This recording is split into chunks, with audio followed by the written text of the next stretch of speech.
এক মিনিট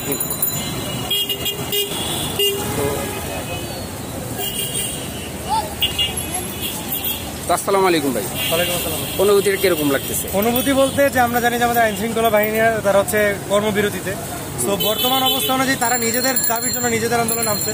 তো এই সময়কালীন অবস্থায় রাস্তার মধ্যে যত ঢাকা চট্টগ্রামের মতো ব্যস্ত শহরগুলোতে একবারই যদি কেউ না থাকে রাস্তাটা দেখার জন্য অবস্থা মানে খুব খারাপ হয়ে যায়, বেগতিক হয়ে যায়। এই জন্য ছাত্ররা নিজ নিজ উদ্যোগে নামছে এবং নিজ নিজ উদ্যোগে ততদিন পর্যন্ত আমরা এখানে আছি ততদিন পর্যন্ত ডিউটিতে নামবো, ততদিন পর্যন্ত রাস্তা দেখার চেষ্টা করবো, যতদিন না আইন শৃঙ্খলা বাহিনী আবার নিজেদের কাছে ফেরত আসবে।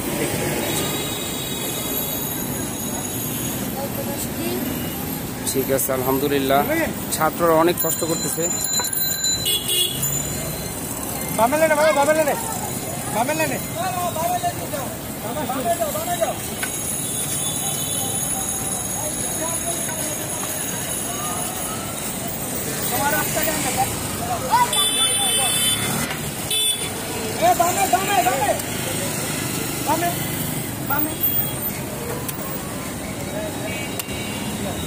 আলহামদুলিল্লাহ অনেক কষ্ট করতেছে।